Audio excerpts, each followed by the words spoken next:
Hello friends, I Sunita Kumar Sharma, Assistant Professor in Biani Girls B.Ed College. Today, I deliver my lecture on teaching method according to Paulo Freire अर्थात Paulo Frere के अनुसार शिक्षण विधियां। जैसा कि आप सभी जानते हैं कि पाउलो फ्रेरे एक शैक्षिक दर्शन के ज्ञाता रहे हैं और उनका जो शैक्षिक दर्शन रहा है वो निसंदेह बहुत ही उत्कृष्ट रहा है। पाउलो फ्रेरे हमेशा ही चाहते थे कि बच्चों को स्वतंत्रता दी जाए, बच्चों पे किसी तरह की बंदिश ना की जाए, साथ ही साथ जो ये वर्ग भेद है इस वर्ग भेद को भी समाप्त किया जाए। इससे पूर्व मैं आपको ये बताना चाहूंगी कि मैंने आज जो मैं पाउलो फ्रेरे की शिक्षण विधियां बता रही हूँ, इससे पहले भी मैंने पाउलो फ्रेरे का शैक्षिक दर्शन उस पर भी अपना वीडियो मैंने दिया है और साथ ही साथ पाउलो फ्रेरे के शिक्षा के उद्देश्यों के बारे में भी मैंने अपना पिछला वीडियो दिया है और इसके साथ पाउलो फ्रेरे का जीवन परिचय भी मैंने अपने वीडियो के द्वारा बताया है। आप उसे साइट पर जाकर विजिट कर सकते हैं। और आज मैं जो आपको बताना चाहूंगी वो है पाउलो फ्रेरे के अनुसार शिक्षण विधियां, यानी किस तरह से हमें कौन कौन से मेथड को अप्लाई करना है और किस तरह से हमें विद्यार्थियों को सिखाना है। इस बात पर पाउलो फ्रेरे ने जोर दिया है। सबसे पहले पाउलो फ्रेरे मानते थे कि जो हम विद्यार्थियों को सिखा रहे हैं उसके अंदर सबसे जो महत्वपूर्ण भूमिका है वो शिक्षक की होती है, क्योंकि शिक्षक ही वो एक ऐसा व्यक्ति होता है जो बालक के जीवन को मोड़ देता है और बालक को इस तरह घुमाता है, यानी घुमाने का मतलब मेरा ये है कि बालक को इस तरह से दिशा निर्देश देता है जिससे कि वो अपने जीवन में उन्नति कर पाए। पाउलो फ्रेरे हमेशा चाहते थे कि शिक्षक का स्थान सर्वोपरि है और वो रहेगा, क्योंकि बिना गुरु के ज्ञान संभव नहीं होता है। जब तक गुरु नहीं है तब तक शिक्षण कार्य संभव हो ही नहीं सकता। तो सबसे पहले उन्होंने कहा कि कोई भी कार्य यदि हम शिक्षक मेथड के द्वारा बता रहे हैं तो सबसे पहले शिक्षक की भूमिका महत्वपूर्ण होनी जरूरी है। दूसरी बात उन्होंने बताई कि हमें यदि बच्चों को सिखाना है, एजुकेशन देनी है, तो उसमें सबसे महत्वपूर्ण जो बात पर ध्यान देना है वो है छात्र की रुचियों, योग्यता और क्षमता के अनुसार शिक्षण। पाउलो फ्रेरे का जो शिक्षण मेथड था वो इस प्रकार का था कि वो चाहते थे कि बालक की रुचियों को सर्वोपरि स्थान दिया जाए। बालक का इंटरेस्ट क्या है, क्या करना चाह रहा है, किस ओर जाना चाहता है, हम उसे जबरदस्ती किसी भी तरफ धकेल नहीं सकते हैं। पाउलो फ्रेरे मानते थे कि बालक के रुचियों को जानने के लिए हमें मनोवैज्ञानिक शिक्षण को प्राथमिकता देनी होगी, हमें साइकोलॉजी को पढ़ना होगा, क्योंकि जब तक हम चाइल्ड साइकोलॉजी को नहीं पढ़ेंगे तब तक हम बच्चों की रुचियों के बारे में ज्ञान नहीं प्राप्त कर पाएंगे। क्योंकि अगर हम चाइल्ड साइकोलॉजी को पढ़ लेंगे तो निश्चित रूप से बच्चों की रुचियों के बारे में हमें नॉलेज हो जाएगा। हम बच्चों के व्यवहार को देख करके ही पता लगा सकते हैं कि बच्चा इस सब्जेक्ट में रुचि नहीं ले पा रहा है, बच्चा रुचि क्यों नहीं ले पा रहा है, ये भी हम चाइल्ड साइकोलॉजी के द्वारा जान सकते हैं। तो यहाँ पर उन्होंने कहा कि सबसे पहले हमें बच्चों की रुचियों को ध्यान में रखना है, फिर उसकी योग्यता को ध्यान में रखना है। पाउलो फ्रेरे ये भी मानते थे कि बच्चे की योग्यता क्या है, कैपेसिटी क्या है, बच्चे कैपेबिलिटी क्या है, क्या चाहता है वो, किस तरह से उसकी योग्यता सक्षमता है, क्या वो इतनी उसके अंदर रहता है कि वो इन सारी एजुकेशन को जो हम उसको दे रहे हैं, प्रोवाइड करवा रहे हैं, वो उसे अचीव कर सकता है। ये सारी चीजें भी हमें नॉलेज में रखनी होगी। तीसरी चीज उन्होंने कही कि उसकी योग्यता और क्षमता के अनुसार शिक्षण, यानी जब हम उसकी रुचियों को ज्ञात कर लेंगे, उसकी योग्यताओं का पता लगा लेंगे और साथ ही साथ उसकी क्षमताओं का भी आंकलन कर लेंगे। कई बार देखते हैं कि हमारी जो एजुकेशन है वो इतनी हाई हो जाती है कि बच्चे की जो क्षमता है वो बहुत ही निम्न है, बच्चा बहुत लोअर कैटेगरी का है, यानी वो सीखने में जो उसकी अधिगम क्षमता है वो निम्न है और हम उसे हायर एजुकेशन दे रहे हैं तो वो उसके लिए बेकार हो जाती है। इसीलिए कहा जाता है कि सबसे पहले हमें उसकी रुचियों को देखना है, उसकी योग्यता को देखना है, साथ ही साथ उसकी क्षमताओं को भी हमें देखना है। जब उसकी क्षमताओं को हम देख लेंगे तो निश्चित रूप से हम उसे अच्छी एजुकेशन दे पाएंगे। अगली बात उन्होंने कही कि बच्चों की जिज्ञासा को शांत करते समय मनोवैज्ञानिक ढंग से शिक्षण हमें करवाना है। कई बार पाउलो फ्रेरे देखते थे कि बच्चे किताबी कीड़ा बनते जा रहे हैं, किताबों में जो पढ़ लिया वो सही है, लेकिन कई ऐसे बच्चे होते थे जो उससे संतुष्ट नहीं होते थे। किताबों में ऐसा क्यों लिखा हुआ है, इसके पीछे रीजन क्या है, उनके नाना तरह के क्वेश्चंस होते होते थे। अब इन क्वेश्चंस का आंसर हम किस तरह से दे सकते हैं कि सबसे पहले हम बच्चों की जिज्ञासाओं को देखें, टटोलें कि उनकी क्या रिक्वायरमेंट है, क्या पूछना चाह रहे हैं। जब उनकी जिज्ञासाओं को हम शांत करें तो शांत करते समय हमें मनोवैज्ञानिक ढंग से शिक्षण करवाना होगा, क्योंकि वहां पर हम जब जिज्ञासाएं, कई बार ऐसा होता है कि बच्चे ने क्वेश्चन किया और क्वेश्चन करने के बाद आप उसके क्वेश्चन का जवाब ठीक प्रकार से नहीं दे पाते, आपको उस समय आंसर याद नहीं होता, तो आप क्या करते हैं, बच्चे को डांट करके या फटकार करके बिठा देते हैं और उसके आंसर को नहीं दे पाते हैं। तो बच्चे के मन के अंदर एक प्रश्न चिन्ह लग जाता है कि फला टीचर को मेरे प्रश्न का उत्तर नहीं आया। तो ये चीज नहीं होनी चाहिए, बल्कि मनोवैज्ञानिक तरीके से हमें मालूम है कि बच्चे शरारत के रूप में प्रश्न पूछ रहा है या वास्तव में उसकी ये जिज्ञासा है, तो हमें मनोवैज्ञानिक ढंग से उस चीज को ज्ञात करते हुए उसकी जिज्ञासाओं को शांत करना है। कभी बच्चे के अंदर क्यूरियोसिटी होती है तो उसको हमेशा ये ध्यान रखना है एक शिक्षक को कि उसकी वो जिज्ञासाएं शांत होनी चाहिए, क्योंकि जब तक बच्चों की जिज्ञासाएं शांत नहीं होगी तब तक उसके मन के अंदर ये हलचल चलती ही रहेगी और उस हलचल के चलते हुए वो कभी भी शिक्षण में पूर्ण रूप से रुचि नहीं ले पाएगा और बार बार तरह तरह के लोगों से वो ये प्रश्न करता रहेगा। तो एक शिक्षक होने के नाते आपको हमेशा ध्यान रखना है कि हमें बच्चों को मनोवैज्ञानिक ढंग से उनकी जिज्ञासाओं को शांत करने का तरीका ढूंढना है। उसके बाद पाउलो फ्रेरे मानते थे कि प्राथमिक स्तर से ही वैज्ञानिक विधियों को अधिक उपयोग में लाना चाहिए।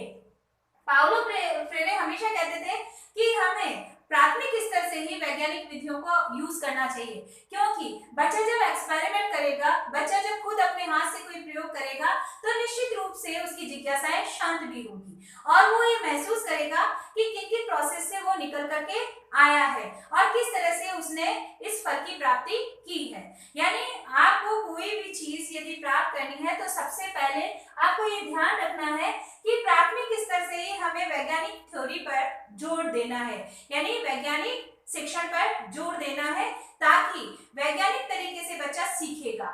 हर तरह से कोई भी छोटे से छोटा एक्सपेरिमेंट भी आप उसके हाथों से करवा रहे हैं तो निश्चित रूप से वो ज्ञान उसके मस्तिष्क में बहुत ज्यादा देर तक स्थायी रूप से विद्यमान रह पाएगा।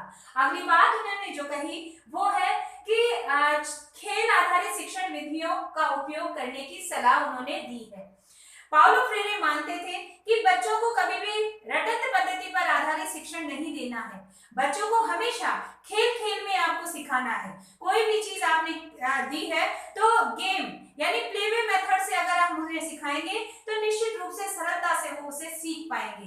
पाउलो फ्रेरे हमेशा कहते थे कि बच्चों पे बोझ मत डालिए, बच्चों को जबरदस्ती उनके साथ मत कीजिए, बल्कि उन्हें ऐसा एक खेल दे दीजिए जिससे उनका मनोरंजन भी होता रहे और वो सीखते भी रहे। यानी मनोरंजन तरीके से वो अपनी शिक्षण विधियों के जरिए अपने शिक्षण का लुत्फ उठा सके, ये चीज आपको आनी चाहिए। बच्चे पे बर्डन डाल करके आप कोई ज्ञान उसे नहीं दे सकते हैं।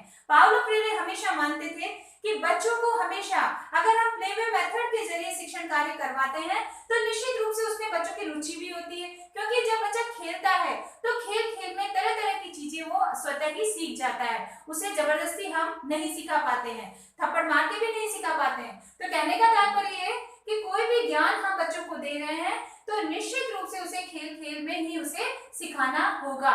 ये पाउलो फ्रेरे की थ्योरी थी। उसके बाद उन्होंने कही कि जो हम ज्ञान दे रहे हैं वो गतिविधि आधारित होनी चाहिए, यानी एक्टिविटी बेस्ड होना चाहिए। कोई भी एक्टिविटी दे दी हमने कि इस तरह से आपको ये एक्टिविटी करके लानी है, प्रोजेक्ट दे दिया, प्रोजेक्ट दे करके आपको इसको कंप्लीट करना है, तो आपको उसका टाइम आपने बता दिया उस बच्चे को कि इतने टाइम में आपको ये एक्टिविटी पूरी करनी है। अब बच्चे के अंदर वही चीज तल्लीनता से उस एक्टिविटी को पूरा करने में वो लग जाएगा, उस समय उसे कोई मतलब नहीं होगा किसी भी चीज से। तो कहने का तात्पर्य कि यदि एक्टिविटी बेस्ड लर्निंग आप बच्चे को करवा रहे हैं तो निश्चित रूप से बच्चा सीखता है। हम कभी भी किताबों के द्वारा बच्चे को स्थायी ज्ञान नहीं दे पाते हैं। वो ज्ञान बच्चा थोड़ी देर के लिए तो सुनेगा, लेकिन उसके बाद थोड़े समय बाद उसके दिमाग से वो खत्म हो जाता है, गायब हो जाता है। तो यदि ज्ञान को स्थायी बनाना है तो उसे एक्टिविटी बेस्ड करना होगा। लर्निंग आपको करवानी है बच्चे को तो एक्टिविटी के थ्रू करवाइए। एक्टिविटी जब आप कर लेंगे तो अपने आप ही बच्चा उसे सीख जाएगा। इसके बाद अगली बात पाउलो फ्रेरे ने बताई वो है कि शिक्षक को प्रदर्शन विधि का उपयोग व्यापक रूप से करना चाहिए।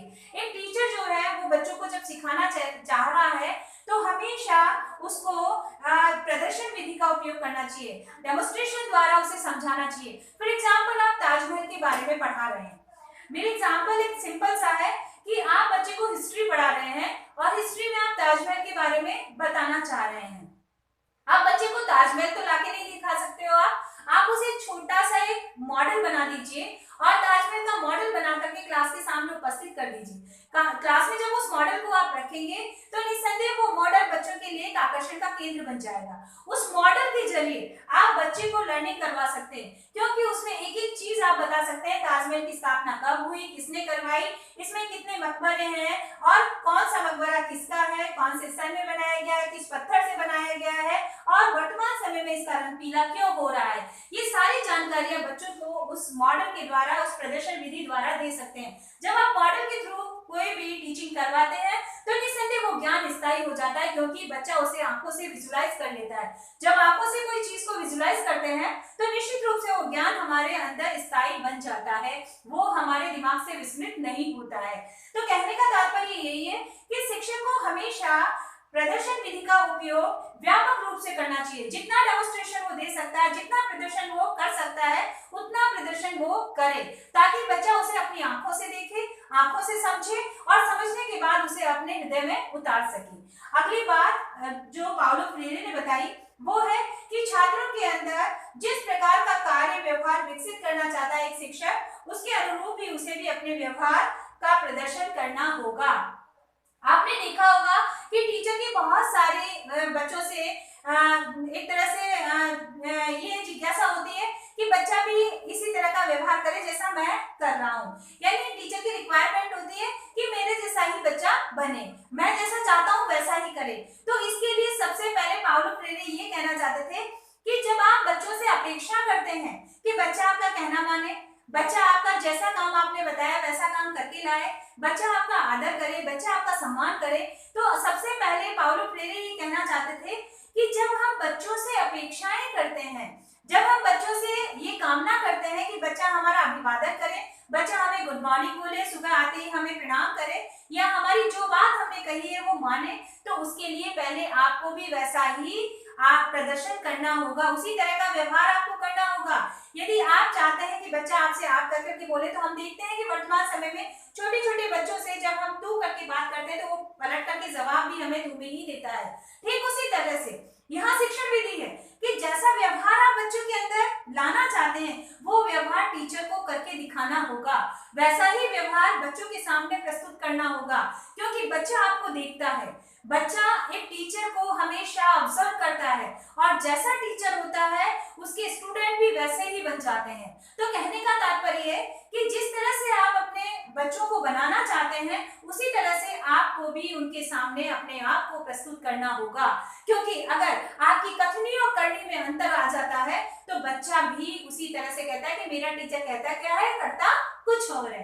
तो यानी कहने का मतलब है जैसा आपका विचार है ठीक उसी तरह से आपको काम करना होगा, यानी आपके कहने और करने में डिफरेंसेस नहीं होने चाहिए। नेक्स्ट बात पाउलो फ्रीरे ने कही वो है कि छात्रों की शारीरिक एवं मानसिक क्रियाशीलता पर भी बल दिया जाना चाहिए। पाउलो फ्रीरे मानते थे कि बच्चों की जो क्रियाशीलता है यानी एक्टिविटीज है, उन एक्टिविटीज पर और साथ ही साथ उनकी मानसिकता पर यानी मानसिक क्रियाशीलता पर बल देना चाहिए। यानी उनकी मेंटल एबिलिटीज क्या है, वो क्या करना चाह रहे हैं, कैसे करना चाह रहे हैं, कितनी रिक्वायरमेंट है और कितनी उनकी क्षमताएं हैं, ये सारी चीजों पर आपको ध्यान रखना है और उसी के अनुसार उनको शिक्षण कार्य हमें करवाना है। हमें हमेशा ध्यान रखना है कि बच्चों की जो मानसिक क्रियाशीलता है वो कितनी है, वो शारीरिक क्षमताओं की कितनी है, शारीरिक क्रियाशीलता कितनी है, कितना काम कर सकते हैं। अगर एक कमजोर बच्चे को हमने बहुत सारा वर्क दे दिया तो निश्चित रूप से वो काम करते करते ही मर जाएगा। तो कहने का मतलब है कि हमें काम इतना देना है जो कि उसकी क्षमता के अनुरूप हो, उसे उसी तरह के कार्य में हमें धकेलना है जिस कार्य को वो बहुत आसानी से कर पाए, जिसमें ज्यादा श्रम की उसके शरीर जितना है उस शरीर से ज्यादा की क्षमता वो ना लगा पाए, यानी जितनी उसकी शारीरिक क्षमता है उन्हीं का वो उपयोग कर पाए, इतनी क्षमताओं को हमें विकसित करना, समझ करके करना। विद्यार्थियों की हर एक्टिविटीज को हमें ध्यान रखना है, हर क्षमता को दबाव ना पड़े, प्रेशर नहीं हो और बिना प्रेशर के वो आराम से उस काम को अंजाम दे सके। नेक्स्ट बात जो पाउलो फ्रेरे ने बताई वो थी कि फ्रेरे के अनुसार शिक्षण विधियों के रूप में अप्रत्यक्ष रूप से प्रदर्शन विधि, व्याख्यान विधि, अनुकरण विधि, खेल विधि या गतिविधियों को समर्थन दिया गया है। यानी जो फ्रेरे थे वो वास्तव में अपने टीचिंग मेथड्स में जिन विधियों का उन्होंने प्रयोग किया है वो प्रत्यक्ष रूप से अप्रत्यक्ष रूप से उन्होंने एक तरह से व्याख्यान विधि पर भी जोर दिया है कि जब बच्चों को हम समझाते हैं तो हमारी व्याख्यान जो होती है वो भी स्पष्ट होना चाहिए, बच्चे को समझ में आना चाहिए कि आप क्या बताना चाह रहे हैं। तो व्याख्यान विधि से भी हम बच्चों को समझा सकते हैं। साथ ही साथ अनुकरण विधि के द्वारा, यानी हम जो कहते हैं उसका अनुकरण बच्चा कर रहा है, यानी टीचर को ऑब्जर्व कर रहा है, टीचर के अनुरूप ही व्यवहार कर रहा है। तो हमें पहले अपना व्यवहार अच्छा करना है ताकि बच्चा हमारा अनुकरण करे तो उसके लिए वो बुरा ना हो। ये हमेशा ध्यान रखिए कि आप एक आदर्श के रूप में बच्चों के सामने प्रस्तुत हो ताकि बच्चा आपका अनुकरण करने के बाद आपकी ही तरह का जीवन जी सके। उसके बाद दूसरी चीज उन्होंने कही खेल विधि। तो प्लेवे मेथड के जरिए हम बच्चों को शिक्षण कार्य बहुत आसानी से करवा सकते हैं और इसके द्वारा जो ज्ञान होगा वो स्थायी भी रहेगा। अगली बात उन्होंने जो विधि जो मेथड उन्होंने यूज किया वो था गतिविधि पर आधारित मेथड, यानी एक्टिविटी बेस्ड मेथड पर भी उन्होंने बात कही कि एक्टिविटी बेस्ड लर्निंग भी होनी चाहिए। उसके साथ ही साथ उन्होंने कहा कि छात्रों का जो अगर इस तरह की जो मेथड्स का हम प्रयोग करते हैं अपने शिक्षण में तो निश्चित रूप से जो ज्ञान बच्चों को मिलता है, जो अधिगम बच्चा करता है वो अधिगम स्तर उच्च और स्थायी होता है, यानी हायर होता है वो अधिगम, क्योंकि ये लर्निंग के जो टाइप्स हैं, यानी ये मेथड है हमारे शिक्षण के मेथड है।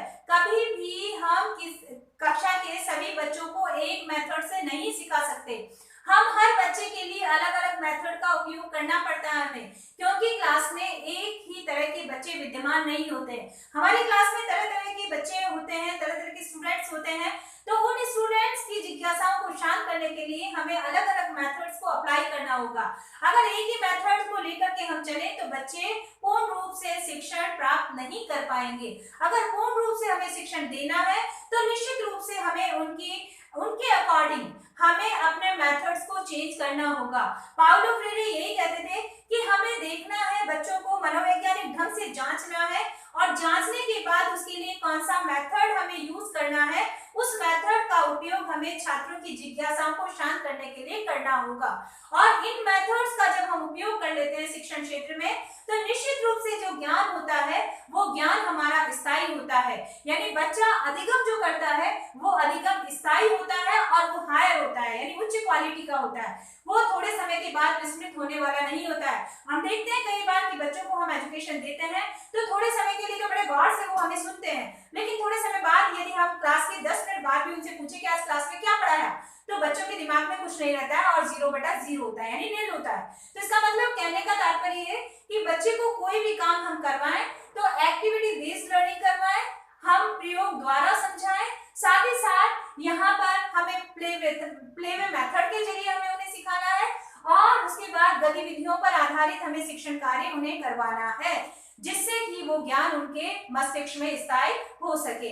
इसलिए कहा जाता है कि पाउलो फ्रेरे वास्तव में शिक्षण जगत में अपना एक अहम रोल अदा करते हैं, अपनी एक अहम भूमिका अदा करते हैं, क्योंकि वो बच्चों की परिस्थितियों को समझते थे, बच्चों के व्यवहार को समझते थे, बच्चों की जिज्ञासा को शांत करने का तरीका जानते थे और वो चाहते थे कि बच्चों को अगर इसी तरह से हम सिखाएंगे तो निश्चित रूप से उनका ज्ञान अच्छा और श्रेष्ठ होगा। श्रेष्ठ ज्ञान के लिए हमें इन्हीं मेथड्स का उपयोग करना होगा।